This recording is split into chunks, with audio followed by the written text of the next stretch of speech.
আসসালামু আলাইকুম। আমরা আছি এখন আশুলিয়া ইউনিয়ন পরিষদে। এখানে আমাদের বিএনপির একজন লিডার ধলপুরবাসী, আমাদের প্রিয় বাদশা ভাই, সবাই চেনেন। আমরা এই জাতীয় সরকারের অধীনে বৃক্ষরোপণ অভিযানের এই আশুলিয়া ইউনিয়ন পরিষদ থেকে আমরা কিছু গাছের চারা নিচ্ছি, যেগুলো আমরা রোপণ করব। রহিম ভাই, আপনি তো আজকে অনেকগুলো চারা নিচ্ছেন, এগুলো আমরা কোথায় কোথায় রোপণ করবো আর কোন কোন জায়গায় একটু বিস্তারিত বলবেন? রহমান রহিম। আসলে আশুলিয়া ইউনিয়ন পরিষদ থেকে বাংলাদেশ সরকার কর্তৃক আয়োজিত যে বৃক্ষরোপণ অভিযান চলছে, সেই উপলক্ষে আমরা ইউনিয়ন পরিষদ থেকে আজকে এই গাছগুলো সংগ্রহ করতেছি।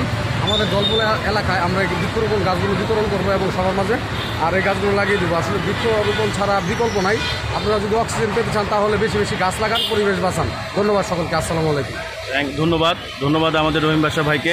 রহিম বাদশা ভাই, আপনি কোন জায়গায় কোন দল করেন এবং কোন জায়গায় করেন এবং কার নেতৃত্বে করেন, একটু যদি সংক্ষেপে বলতেন।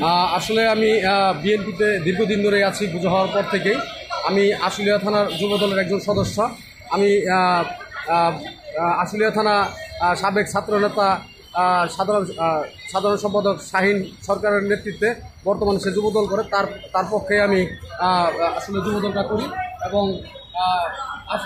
সাভার আশুলিয়া গণমানুষের নেতা ডাক্তার মোহাম্মদ সালাউদ্দিন বাবু ভাইয়ের প্যানেলে বর্তমানে আছি। ধন্যবাদ সকলকে।